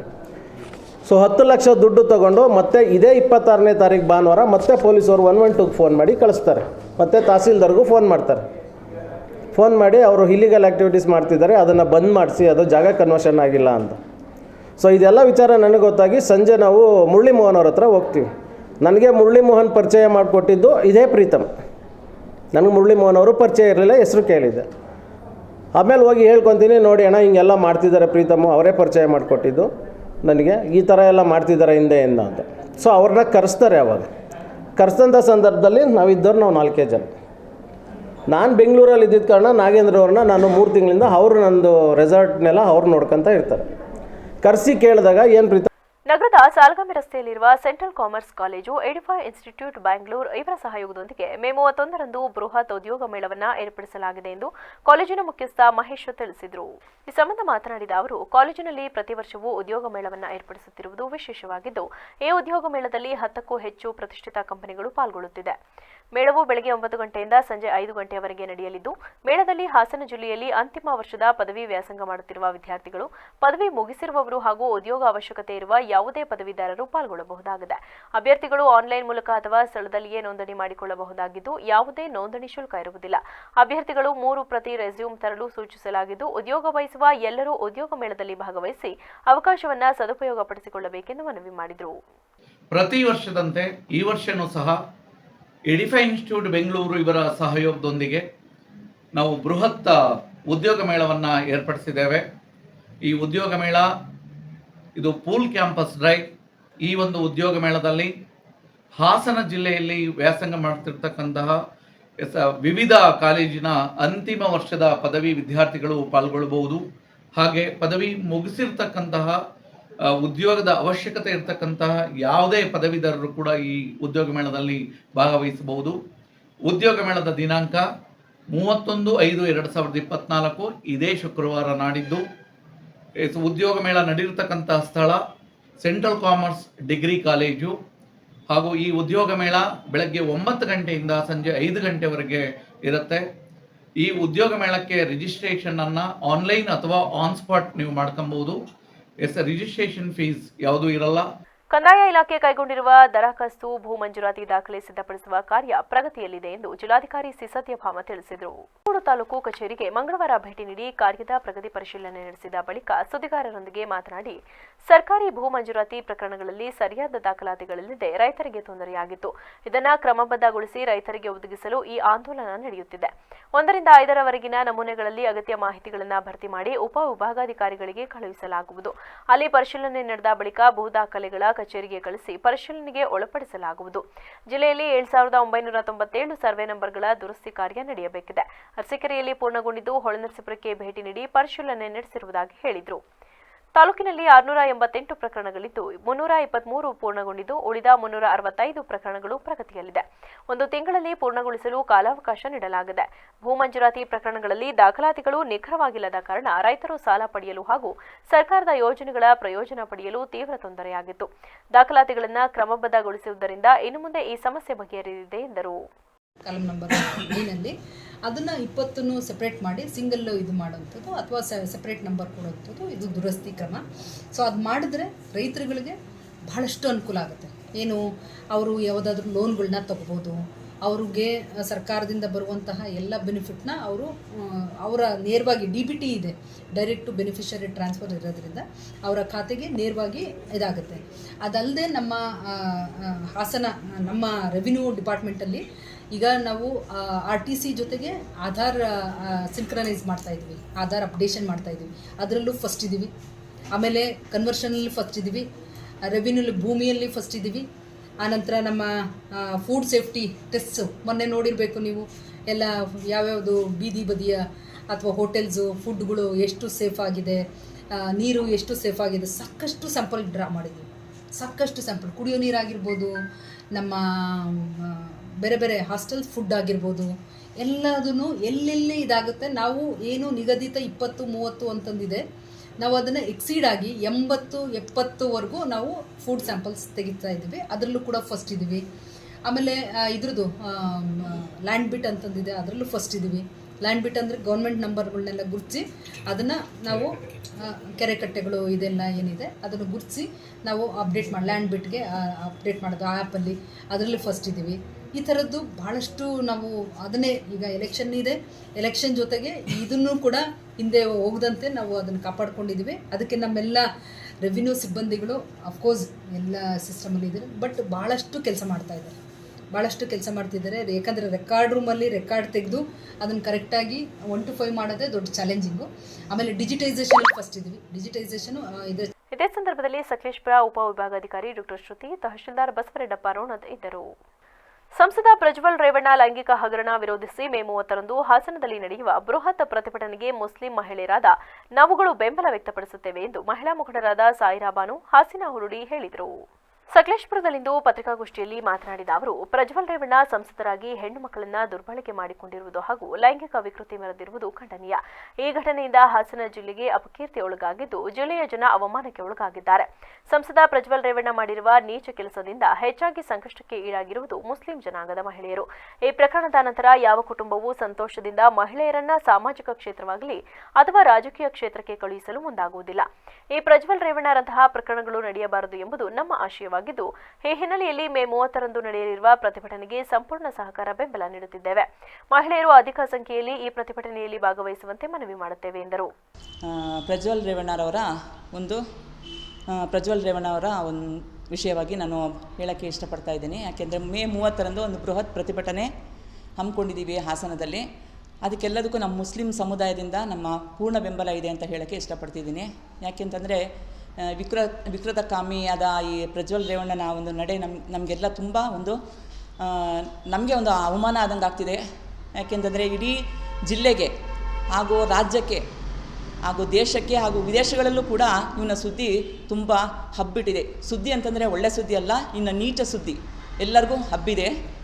ಇದರಿಂದ ನಮಗೆ ತುಂಬ ಮುಜುಗರ ಆಗ್ತಾಯಿದೆ. ಯಾಕೆ ಅಂತಂದರೆ ಒಂದು ಮಹಿಳೆ ಒಂದು ರಾಜಕಾರಣದಲ್ಲಾಗಲಿ ಅಥವಾ ಒಂದು ಯಾವುದೇ ಕ್ಷೇತ್ರಗಳಲ್ಲಾಗಲಿ, ಸಮಾಜ ಕ್ಷೇತ್ರಗಳಲ್ಲಾಗಲಿ ಒಂದು ಕೆಲಸ ಮಾಡಬೇಕು ಅಂತಂದರೆ ನಮ್ಮ ಎಲ್ಲ ಒಂದು ತಂದೆ ತಾಯಿಗಳಾಗಲಿ ಅಥವಾ ನಮ್ಮ ಪತಿಯವರು ಅಥವಾ ನಮ್ಮ ಮಕ್ಕಳು ಎಲ್ಲ ನಾವು ಏನು ಮಾಡ್ಕೋಬೇಕು, ಎಲ್ಲ ನಾವು ಅವ್ರನ್ನೆಲ್ಲ ಒಂದು ಏನು ಮಾತಾಡಬೇಕು ಅಂತ ಈ ಹೆಣ್ಮಕ್ಳಿಗೆ ಮಾತಾಡೋಕ್ಕೆ ಬಾಯಿ ಬರ್ತಾ ಇಲ್ಲ. ಆದರೂ ಮಾತಾಡಲೇಬೇಕಾಗುತ್ತೆ. ನಮ್ಮ ಮುಸ್ಲಿಂ ಒಕ್ಕೂಟದ ಕಡೆಯಿಂದ ನಾವು ಮಾತಾಡ್ತಾ ಇದ್ದೀವಿ. ಹಾಸನ ಅಂದ್ರೇ ಇವಾಗ ಎಲ್ಲ ಯೋಚನೆ ಮಾಡಿದ್ರೂ ಹಾಸನನ ಅಂತ ಕೇಳ್ತಾರೆ. ಯಾಕಂದರೆ ಈ ಪ್ರಜ್ವಲ್ ರೇವಣ್ಣ ಮಾಡಿರೋ ಈ ತಪ್ಪಿಗೆ ಕೆಲವು ಹೆಣ್ಮಕ್ಳು ಹೊರಗಡೆ ಬಂದು ಕೆಲಸ ಮಾಡ್ತಾ ಇದ್ದಿದ್ದು ಹೆಣ್ಮಕ್ಳಿಗೆ ಇವಾಗ ಅವ್ರ ಮನೆಯಲ್ಲಿ ಗಂಡ ಆಗಿರ್ಬೋದು, ಅವ್ರ ಫ್ಯಾಮಿಲಿ ಆಗಿರ್ಬೋದು, ಹೊರಗಡೆ ಕಳ್ಸೋಕ್ಕೆ ಈಗ ಹಿಂದು ಮುಂದೆ ನೋಡೋ ಥರ ಆಗಿದೆ. ಹಾಸನ ಅಂದ್ರೇ ಯಾಕೋ ಒಂಥರ ಭಯ ಆಗ್ತಾಯಿದೆ ಅನಿಸುತ್ತೆ ಅಲ್ಲ, ಎಲ್ಲರಿಗೂ ಆಗ್ಬಿಟ್ಟಿದೆ ಅದು. ಈ ಪ್ರಜ್ವಲ್ ಮಾಡಿರೋ ತಪ್ಪಿಗೆ ನಾಳೆ ಏನು 30ನೇ ತಾರೀಕಿಗೆ ಒಂದು ಪ್ರತಿಭಟನೆ ಇದೆ. ಆ ಪ್ರತಿಭಟನೆಗೆ ನಮ್ಮ ಮುಸ್ಲಿಂ ಒಕ್ಕೂಟದಿಂದನೂ ಬೆಂಬಲ ಇದೆ. ಎಲ್ಲ ಮಹಿಳೆಯರು ಬರಬೇಕು. ಮುಸ್ಲಿಂ ಒಕ್ಕೂಟ ಅಂತಿಲ್ಲ, ಎಲ್ಲ ಮಹಿಳೆಯರು ಬರಬೇಕು. ಏನು ಹೇಳಕ್ಕೆ ಬಯಸ್ತೀನಿ ಅಂದರೆ, ನಾನು ಒಂದು ಹೆಣ್ಣಾಗಿ ನಾನು ಆಣ್ಬಳಿಂದ ಇಲ್ಲಿ ಕೆಲಸಕ್ಕೆ ಬರ್ತೀನಿ. ಕೆಲಸಕ್ಕೆ ಬರೋದ್ರಿಂದ ನನ್ನ ಮನೆಯಲ್ಲಿರೋ ನನ್ನ ಫ್ಯಾಮಿಲಿ ಆಗಿರ್ಬೋದು. ಈ ಸಂದರ್ಭದಲ್ಲಿ ಮಹಿಳಾ ಮುಖಂಡರಾದ ಅವ್ವಮ್ಮ ಇದ್ದರು. 2022ರಲ್ಲಿ ಬೇಲೂರು ತಾಲೂಕಿನ ಮುರುಗಿಹಳ್ಳಿಯಲ್ಲಿ ಕಾಡಾನೆಯನ್ನ ಗುಂಡುಕಿ ಹತ್ಯೆಗೈದ ಆರೋಪಿಗಳ ವಿರುದ್ಧ ಕಠಿಣ ಕ್ರಮ ಕೈಗೊಳ್ಳಬೇಕು, ಇಲ್ಲವಾದರೆ ಉಗ್ರ ಹೋರಾಟ ಸ್ವರೂಪ ಪಡೆಯಲಿದೆ ಎಂದು ಕೆಆರ್ಎಸ್ ಪಕ್ಷದ ಕಾರ್ಯಕರ್ತರು ಬೇಲೂರು ತಾಲೂಕು ಕಚೇರಿ ಮುಂದೆ ಪ್ರತಿಭಟನೆ ನಡೆಸಿ ತಮ್ಮ ಆಕ್ರೋಶ ವ್ಯಕ್ತಪಡಿಸಿದರು. ಈ ಬಗ್ಗೆ ವಾಹಿನಿಯೊಂದಿಗೆ ಮಾತನಾಡಿದ ಬೇಲೂರು ತಾಲೂಕು ಕೆಆರ್ಎಸ್ ಪಕ್ಷದ ಅಧ್ಯಕ್ಷ ಆದೇಶ್, ಮೇ 27, 2022ರಲ್ಲಿ ಅರೆಹಳ್ಳಿ ಹೋಬಳಿ ವ್ಯಾಪ್ತಿಯ ಮುರುಗೇಹಳ್ಳಿಯಲ್ಲಿ ಕಾಡಾನೆಯನ್ನ ಗುಂಡುಕಿ ಹತ್ಯೆ ಮಾಡಿದ ವಿಷಯ ಎಲ್ಲ ಪತ್ರಿಕೆಯಲ್ಲಿ ವರದಿಯಾಗಿತ್ತು.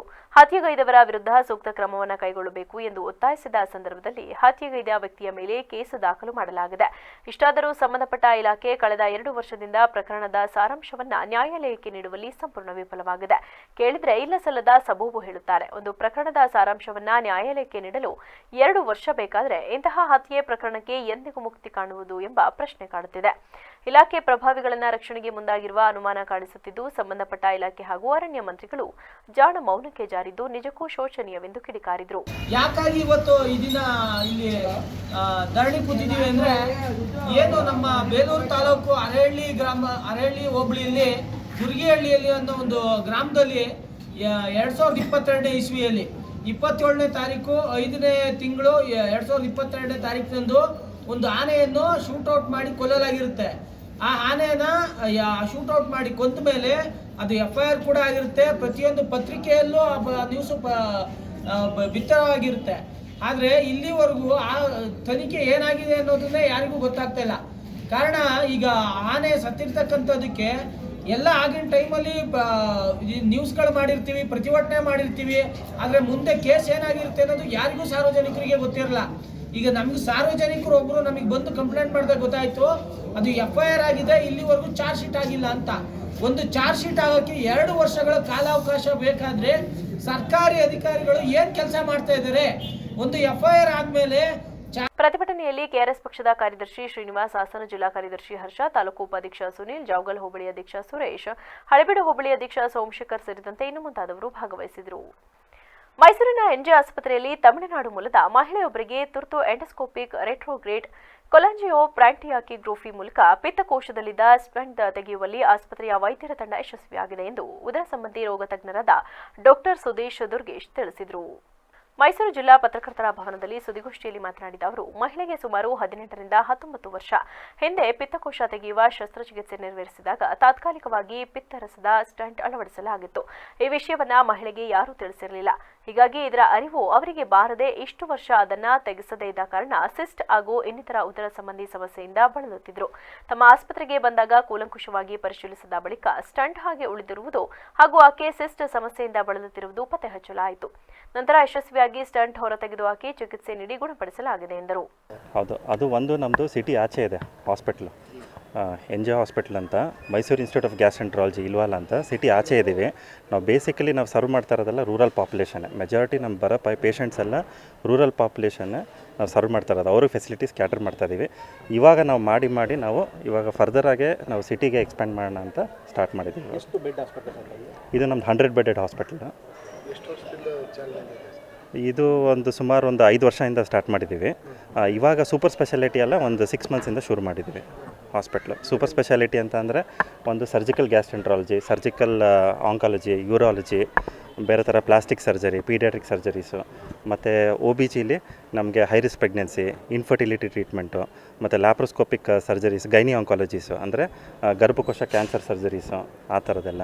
ಮತ್ತು ಕ್ರಿಟಿಕಲ್ ಕೇರ್ ಅಂದರೆ ಅನಸ್ಥೀಷಿಯಾ ಡಿಪಾರ್ಟ್ಮೆಂಟಲ್ಲಿ ಇಂಟೆನ್ಸಿವ್ ಇದು ICU ಕೇರ್. ಸುದ್ದಿಗೋಷ್ಠಿಯಲ್ಲಿ ಡಾಕ್ಟರ್ ಸತೀಶ್, ಡಾಕ್ಟರ್ ಮಮತಾ, ಆಸ್ಪತ್ರೆ ನಿರ್ದೇಶಕ ಡಾಕ್ಟರ್ ದುರ್ಗೇಶ್ ಉಪಸ್ಥಿತರಿದ್ದರು. ವಿದ್ಯಾರ್ಥಿಗಳು ಸರ್ಕಾರಿ ಕಾಲೇಜಿನ ರಾಯಭಾರಿಗಳು ಎಂದು ಅಕ್ಕಮಹಾದೇವಿ ಯೂನಿವರ್ಸಿಟಿ ಕಾಲೇಜಿನ ವಿಶ್ರಾಂತ ಕುಲಪತಿಗಳಾದ ಪ್ರೊಫೆಸರ್ ಸಬಿಯಾ ಭೂಮಿಗೌಡ ಹೇಳಿದರು. ಟಿನರಸೀಪುರ ಪಟ್ಟಣದ ಸರ್ಕಾರಿ ಪ್ರಥಮ ದರ್ಜೆ ಕಾಲೇಜಿನಲ್ಲಿ ಆಯೋಜಿಸಿದ 2023-24ನೇ ಸಾಲಿನ ಸಾಂಸ್ಕೃತಿಕ ಕ್ರೀಡೆ ಸೇರಿದಂತೆ ವಿವಿಧ ಚಟುವಟಿಕೆಗಳ ಸಮಾರೋಪ ಸಮಾರಂಭದ ಅಧ್ಯಕ್ಷತೆ ವಹಿಸಿ ಮಾತನಾಡಿದ ಅವರು, ವಿದ್ಯಾರ್ಥಿ ದಿನವನ್ನು ಅವರಿಗಾಗಿಯೇ ಮೀಸಲಿರಿಸಬೇಕು. ಕಾಲೇಜು ರೂಪಿಸಿರುವ ಎಲ್ಲಾ ಘಟಕಗಳಲ್ಲಿಯೂ ವಿದ್ಯಾರ್ಥಿ ಮುಖಂಡರುಗಳನ್ನು ಬಳಸಿಕೊಂಡು ಅವರ ನಾಯಕತ್ವಕ್ಕೆ ಹೆಚ್ಚಿನ ಒತ್ತು ನೀಡಬೇಕೆಂದರು. ಈ ಸಂದರ್ಭದಲ್ಲಿ ಕಾಲೇಜಿನ ಸಮರ್ಪಕ ನಿರ್ವಹಣೆಯಿಂದ ಉತ್ತಮ ಗುಣಮಟ್ಟದ ಶಿಕ್ಷಣವನ್ನು ವಿದ್ಯಾರ್ಥಿಗಳಿಗೆ ನೀಡುವ ಉತ್ತಮ ಬೋಧಕ ಬೋಧಕೇತರ ಸಿಬ್ಬಂದಿಗಳ ಸೇವೆಯನ್ನು ಶ್ಲಾಘಿಸಲಾಯಿತು ಮತ್ತು ಗಣ್ಯರನ್ನ ಸನ್ಮಾನಿಸಿ ಕಾಲೇಜಿನ ವಿವಿಧ ವಿಭಾಗಗಳಲ್ಲಿ ಹೆಚ್ಚು ಅಂಕ ಪಡೆದ ಮತ್ತು ಪಠ್ಯೇತರ ವಿಷಯಗಳಲ್ಲಿ ಸಾಧನೆಗೈದ ವಿದ್ಯಾರ್ಥಿಗಳನ್ನು ಪ್ರೋತ್ಸಾಹಿಸಲಾಯಿತು. ಎರಡನೇ ಸಂಗತಿ ನಾನು ಹೇಳಬೇಕಾದದ್ದು, ನೀವೆಲ್ಲರೂ ಕೂಡ ಈ ಸರ್ಕಾರಿ ಕಾಲೇಜಿನ ರಾಯಭಾರಿಗಳು ಅಂತ ನಾನು ಕರಿತೀನಿ. ಯಾಕಂದ್ರೆ ಈಗಾಗಲೇ ಪದವಿ ತರಗತಿಯ ಕೊನೆಯ ಹಂತದಲ್ಲಿರುವಂಥವರು ಇನ್ನು ಮುಂದಿನ ಅಕಾಡೆಮಿಕ್ ಇಯರ್ಗೆ ನೀವು ಬೇರೆ ಬೇರೆ ಕಾಲೇಜಿಗೋ ಅಥವಾ ವೃತ್ತಿಗಳಿಗೋ ಹೋಗ್ತೀರಿ. ಹಾಗೆ ಹೋದಾಗಲೆಲ್ಲ ನಿಮ್ಮ ಹೆಸರು, ನಿಮ್ಮ ತಂದೆ ತಾಯಿಯ ಹೆಸರು ಎಷ್ಟು ಮುಖ್ಯ ಆಗುತ್ತೋ, ನೀವು ಯಾವ ಕಾಲೇಜಿಂದ ಬಂದಿದ್ದೀರಿ ಅನ್ನೋದು ಕೂಡ ಅಷ್ಟೇ ಮುಖ್ಯ ಆಗುತ್ತೆ. ಆ ಕಾರಣಕ್ಕಾಗಿ ನೀವು ಇಡುವ ಪ್ರತಿ ಹೆಜ್ಜೆ, ನೀವು ಮಾಡುವ ಪ್ರತಿ ನಿರ್ಧಾರ, ನೀವು ಕೈಗೊಳ್ಳುವ ಒಂದೊಂದು ಸಾಧನೆ ಕೂಡ ಈ ಕಾಲೇಜನ್ನು ಪ್ರತಿನಿಧಿಸ್ತಾ ಇರ್ತದೆ. ಆ ಕಾರಣಕ್ಕಾಗಿ ನೀವು ಈ ಕಾಲೇಜಿನ ರಾಯಭಾರಿಗಳಾಗಿರ್ತೀರಿ. ನಿಮಗೆ ಜವಾಬ್ದಾರಿಗಳು ಜಾಸ್ತಿ ಇರ್ತವೆ. ನೀವು ಎಲ್ಲೇ ಹೋದರೂ 2 ಕಣ್ಣು ನಿಮ್ಮನ್ನು ನೋಡುವುದಲ್ಲ, 100 ಕಣ್ಣು ನಿಮ್ಮನ್ನು ನಿರೀಕ್ಷಿಸ್ತಾ ಇರ್ತದೆ. ನಿಮ್ಮ ಅಧ್ಯಾಪಕರು ನಿಮ್ಗೆ ಏನನ್ನು ಕಲಿಸಿಕೊಟ್ಟಿದ್ದಾರೆ, ಅಧ್ಯಾಪಕರು ನಿಮ್ಮ ಯಾವ ಪ್ರತಿಭೆಯನ್ನು ಬೆಳೆಯುವುದಕ್ಕೆ ಅವಕಾಶ. ಕಾರ್ಯಕ್ರಮದಲ್ಲಿ ಕಾಲೇಜಿನ ಪ್ರಾಂಶುಪಾಲರಾದ ಡಾಕ್ಟರ್ ಎಚ್ ವಿ ಉದಯಕುಮಾರ್, ದೈಹಿಕ ಶಿಕ್ಷಣ ನಿರ್ದೇಶಕ doctor P Krishnaiah, professor Devarajegowda, professor doctor M K Madhavi, ಅಭಿವೃದ್ಧಿ ಸಮಿತಿಯ ಸದಸ್ಯರಾದ ಬಸವರಾಜು, ಡಾಕ್ಟರ್ ಕವಿತಾಗೌಡ, ಡಾಕ್ಟರ್ ಮುತ್ತಮ್ಮ ಸೇರಿದಂತೆ ಇತರರಿದ್ದರು. ವರದಿ M Nagendra Kumar, VVC news, T Narasipura. Nagamangala ಪಟ್ಟಣದ ಹೊರವಲಯದ ಕೃಷಿ ಉತ್ಪನ್ನ ಮಾರುಕಟ್ಟೆ ಸಮಿತಿ ಆವರಣದಲ್ಲಿ ಕಳೆದ 1 ವಾರದಿಂದ ರಾಗಿ ಖರೀದಿ ಕೇಂದ್ರದಲ್ಲಿ ಅನುಮೋದನೆಗೊಂಡ ರಾಗಿಗಳನ್ನು ತೆಗೆದುಕೊಳ್ಳದೆ ಕೊಂಟನೆಪ ಹೇಳುತ್ತಿರುವ ಅಧಿಕಾರಿಗಳ ನಡೆ ವಿರುದ್ಧ ಧಿಕ್ಕಾರ ಕೂಗಿ ರೈತರು ಸಾಂಕೇತಿಕ ಪ್ರತಿಭಟನೆ ನಡೆಸಿದರು. ಈ ಸಂದರ್ಭದಲ್ಲಿ ರೈತರು ಮಾತನಾಡಿ, ಕಳೆದ 1 ವಾರದಿಂದ ನೂರಾರು ಟ್ರ್ಯಾಕ್ಟರ್ಗಳು ಎಪಿಎಂಸಿ ಆವರಣದಲ್ಲಿ ನಿಂತಿದ್ದು ರೈತರನ್ನ ಯಾರೂ ಕೂಡ ಗಮನಿಸುತ್ತಿಲ್ಲ. ಪ್ರತಿದಿನ ಒಂದು ಟ್ರ್ಯಾಕ್ಟರ್ಗೆ 3 ರಿಂದ 4 ಸಾವಿರ ರೂಗಳನ್ನು ಬಾಡಿಗೆ ಕಟ್ಟಬೇಕು. ಖರೀದಿ ಮಾಡಿದ ರಾಗಿಗಳನ್ನು ತುಂಬಲು ಎಪಿಎಂಸಿ ಆವರಣದಲ್ಲಿ 10 ಗೋಡನ್ಗಳಿದ್ದರೂ ಕೂಡ ಕಡು ಭ್ರಷ್ಟ ಅಧಿಕಾರಿಗಳು ರೈತನನ್ನ ಬೇಜವಾಬ್ದಾರಿಯಿಂದ ನಡೆಸಿಕೊಳ್ಳುತ್ತಿದ್ದಾರೆ ಎಂದು ಆಕ್ರೋಶ ವ್ಯಕ್ತಪಡಿಸಿದರು. ನಾವು ಭಾನುವಾರ ದಿನ ಬೆಳಿಗ್ಗೆ ಬಂದಿರೋ ಗಾಡಿ ಇಲ್ಲೇ ನಿಲ್ಸಿದ್ರೆ ಅಷ್ಟರಿಂದ ಬಾಡಿಗೆ ಏನು ಕೊಡಬೇಕು? ನಾವು ರೈತರು ಏನಾಗಬೇಕು? ಮಳೆ ಬಂದ್ರೆ ಏನಾಗಬೇಕು ಹೇಳಿ? ಇದ್ರ ಬಗ್ಗೆ ಕಾಳಜಿ ಯಾರು ತಗೊಳ್ಳಿ ಹೆಂಗ್ ಮಾಡಬೇಕು? ನಾವು ರೈತರುಗಳು ಹೇಳಿ. ರಾಗಿ ಗಾಡಿಗಳು ದಿವಸ ಬಾಡಿಗೆ ಎಷ್ಟಾಯ್ತದೆ? ಒಂದು ದಿವಸಕ್ಕೆ 6 ದಿನದಿಂದ ಗಾಡಿ ನಿಂತವೆ ಅಂತಂದ್ರೆ ಬಾಡಿಗೆ ಎಷ್ಟಾಗ್ಬೋದು? ಮಾತಾಡಿ ಹೋಗ್ಲಿ ನೀವೇ.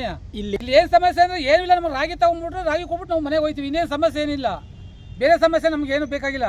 ಬೆಳಿಗ್ಗೆ ತಾವಿಂದ ಇದ್ದೀವಿ ಹೇಳಿ, ನೀವೇನೇ ಹೇಳ್ಬೇಕು ಅಂತವ. ಅಧಿಕಾರಿಗಳೆಲ್ಲ ಯಾರು ಒಬ್ರು ಕೈಗೆ ಸಿಗ್ತಾ ಇಲ್ಲ. ಇವಾಗ ಬರ್ತೀವಿ, ನಾಳೆ ಬರ್ತೀವಿ ಅಂತ ಅವ್ರೆ. ಯಾರು ಒಬ್ರು ಇಲ್ಲಿ ನಮಗೆ ಇದು ಕೊಡ್ತಾ ಇಲ್ಲ ಅಧಿಕಾರಿಗಳು. 100-150 ಟ್ರ್ಯಾಕ್ಟರ್ ಅವೆ. 4 ದಿನ ಆಗೈತೆ, ಅನ್ಲೋಡು ಮಾಡ್ತಾ ಇಲ್ಲ ಇವರು, ರಾಗಿನೂ ತಗೋತಾ ಇಲ್ಲ. ಬರೀ ಲಾರಿ ಬಂದಿಲ್ಲ ಅಂತ ಬರೀ ಸುಳ್ಳು ಮಾಹಿತಿನೇ ಕೊಡ್ತಾವ್ರೆ. ಏನೇ ಬಂದರೆ ಯಾರೇ ಫೋನ್ ಮಾಡಿದ್ರು ರೆಸ್ಪಾನ್ಸ್ ಅಂತೂ ಮಾಡ್ತಾ ಇಲ್ಲ. ಸ್ಟಾಲು ಕೊಡ್ತಾ ಇಲ್ಲ ಇವರು. ಮೂಟೆಗಳೆಲ್ಲನೂ ಮಳೆಯಲ್ಲಿ ನೆನೆಯಾಗಿ ಬಿಟ್ಟಿದ್ದಾರೆ.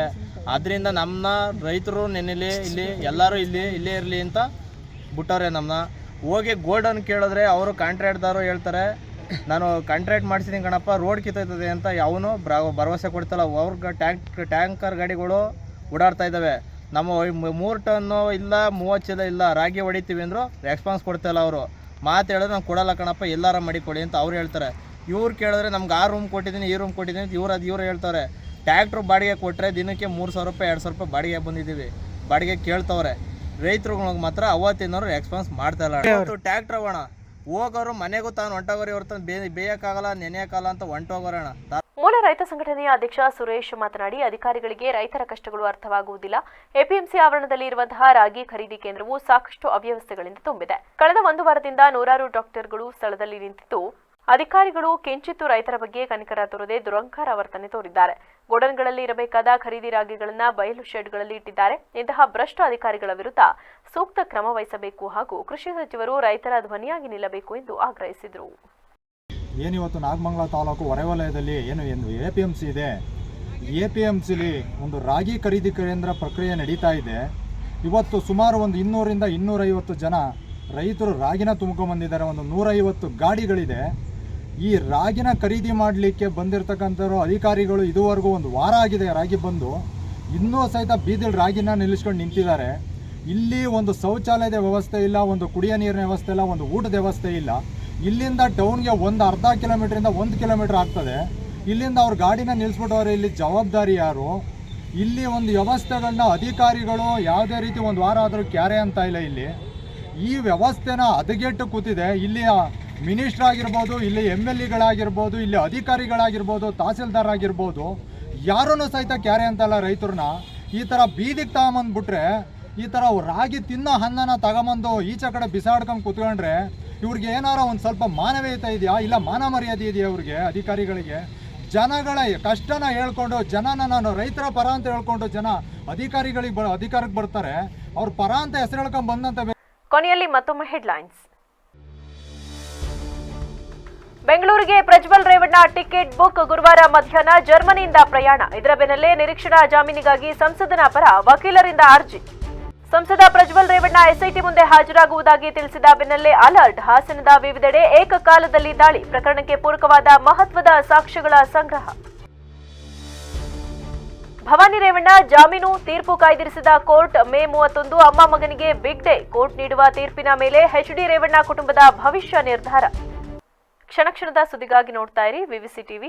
ಸತ್ಯದ ಕಡೆ ನಮ್ಮ ನಡೆ. ಪಾಂಡಿತ್ಯ euro school, Basaveshwara Nagar, Belur road, Hassan.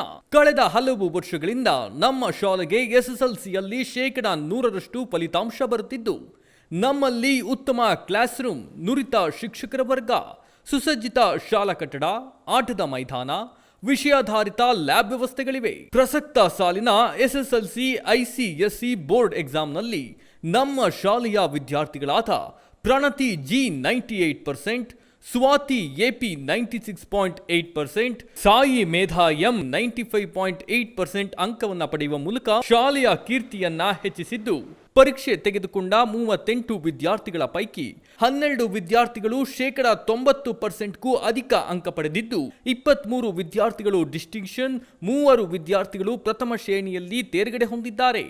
ನಿಮ್ಮ ಮಕ್ಕಳ ಉತ್ತಮ ಭವಿಷ್ಯಕ್ಕೆ ಪಾಂಡಿತ್ಯ ಹೀರೋ ಸ್ಕೂಲ್ ಅತ್ಯುತ್ತಮ ಆಯ್ಕೆ. 2024-25ನೇ ಸಾಲಿಗೆ ದಾಖಲಾತಿ ಪ್ರಾರಂಭವಾಗಿದೆ. ಹೆಚ್ಚಿನ ಮಾಹಿತಿಗಾಗಿ ಸಂಪರ್ಕಿಸಿ 9742263102, 9742263108, 9742263110. ಪಾಂಡಿತ್ಯ euro school, Basaveshwara Nagar, Belur road, Hassan. Hi everybody, I am Mr. JB Murthy, Principal of Panditya Euro School. Very nice to meet you all through this media. You all must be knowing that ICSE Class 10th board results have been out 2 days before. Our school has given the best results at board level of Class 10th. Our school has produced 1390% and above students, 23 students with 80% and above. Only 3 students they scored first classes. Yeah, my school students have outshined at board levels. 98% was the highest percentage, 96.8% was the second topper, and 95.8 was the third topper. Including practice sessions continuously we have taken up, and we brought teachers, the excellent teaching fraternity from outside, and winter classes were conducted, and beyond 5:30 p.m. till 6:30 we have given the special coaching, the extended coaching and the remedial coaching for weaker sessions. A lot of hard work service given by the teachers, which has resulted into getting an excellent results at board levels. We are proud to say our teachers are doing the extraordinary job. My students are tuning to that interest, coming out with a colorful percentages at board levels. They are outshining at board level results. ನನ್ನ ಹೆಸರು ಗಿರೀಶ್ ಅಂತ, ನಾನು SBIನಲ್ಲಿ ಕೆಲಸ ಮಾಡೋದು. ನನ್ನ ಮಗಳು ಪ್ರಣತಿ G ಈ ವರ್ಷ ICSE 10th 98% ತಗೊಂಡು ಪಾಂಡಿತ್ಯ ಯೂರೋ ಸ್ಕೂಲ್ ಟಾಪರ್ ಆಗಿದ್ದಾಳೆ. ಇದ್ರ ಬಗ್ಗೆ ನಮಗೆ ತುಂಬ ಹೆಮ್ಮೆ ಅನಿಸುತ್ತೆ. ಮತ್ತು ಸ್ಕೂಲ್ನವರು ಹಾಗೂ ನಾವು ಎಲ್ಲರೂ ಅವಳು ಒಳ್ಳೆ ಪರ್ಸೆಂಟೇಜ್ ತಗೊಳ್ತಾಳೆ ಅಂತ ಎಕ್ಸ್ಪೆಕ್ಟ್ ಮಾಡಿದ್ವಿ. ಆಲ್ಮೋಸ್ಟ್ ನಾವು ನಮ್ಮ ನಿರೀಕ್ಷೆಯಂತೆಯೇ ಅವಳು ಸ್ಕೋರ್ ಮಾಡಿದ್ದಾಳೆ. ನನ್ನ ಹೆಸರು ಶೈಲಶ್ರೀ ಅಂತ, ನಾನು ಪ್ರೌಢಶಾಲಾ ಶಿಕ್ಷಕಿಯಾಗಿ ಕೆಲಸ ಮಾಡ್ತಾಯಿದ್ದೀನಿ. ನಾನು ಪ್ರಣತಿ G ಅವರ ತಾಯಿ. ಅವಳು ಈ ವರ್ಷ 2023-24 ಸಾಲಿನಲ್ಲಿ ಯೂರೋ ಸ್ಕೂಲಲ್ಲಿ ಟಾಪರ್ ಆಗಿದ್ದಾಳೆ. ಅದು ತುಂಬ ಹೆಮ್ಮೆಯ ವಿಷಯ ಹಾಗೂ ತುಂಬ ಸಂತೋಷ ಕೊಟ್ಟಿದೆ ನಮಗೆಲ್ಲರಿಗೂ. I am Pranati G. I scored 98 in this academic year and topped Panditya Euro School. I am deeply honored to stand before you to speak a few words and share my experience about topping Panditya Euro School for this academic year. I would express my sincere and heartfelt gratitude to the school management, academic director, principal, teachers and all my friends. Special thanks to my parents and grandparents who all constantly encouraged me and guided me to score this one. ನಮಸ್ತೆ, ನಾನು ಮಂಜುನಾಥ್, ಸಾಯಿ ಮೇಧಾ ಅವರ father. ನನ್ನ ಮಗಳು ಪಾಂಡಿತ್ಯ euro ಸ್ಕೂಲಲ್ಲಿ LKGಯಿಂದ ಓದ್ತಾ ಇದ್ದಾಳೆ. ಮುಂಚೆಯಿಂದನೇ ಚೆನ್ನಾಗಿ ಸ್ಕೋರ್ ಮಾಡ್ತಾಯಿದ್ದಾಳೆ. ಟೀಚರ್ಸ್ ಎಲ್ಲ ತುಂಬ ಕೋಚಿಂಗ್ ತುಂಬ ಚೆನ್ನಾಗಿದೆ. ಇಲ್ಲಿ ತುಂಬ ಒಳ್ಳೆ ಕೋಆಪ್ರೇಟ್ ಮಾಡ್ತಾರೆ ಟೀಚರ್ಸ್. ನಮಸ್ತೆ, ನಾನು ಗೀತಾ ಅಂತ, ನಾನು ಹೌಸ್ ವೈಫ್ ಆಗಿದ್ದೀನಿ. ನನ್ನ ಮಗಳು ಸಾಯಿ ಮೇಧಾ, ಅವಳು 95.8 ತೆಗೆದಿದ್ದಾಳೆ 10th. ನನಗೇನು ಅನ್ಸೋದು ಅಂತಂದರೆ, ಓದ್ಬೋದು ಎಲ್ಲ ಮಕ್ಕಳು, ಅಂದರೆ ಸಪೋರ್ಟ್ ಇರಬೇಕು, ಅವ್ರಿಗೆ ಕೋಆಪರೇಷನ್ ಇರಬೇಕು. ಅದು ಈ ಸ್ಕೂಲಲ್ಲಿ ತುಂಬ ಚೆನ್ನಾಗಿ ಸಿಕ್ಕಿದೆ. I am Sai Medha M and I scored 95.8% in this academic year. Firstly, I would like to thank the principal, the coordinator and the school teachers, because without them I wouldn't have stood here. it wouldn't be possible, because they constantly supported us and encouraged us to excel more and more in each and every exam. And secondly, I would like to thank my parents, who also continuously supported me and encouraged me. ಪಾಂಡಿತ್ಯ euro school, Basaveshwara Nagar, Belur road, Hassan.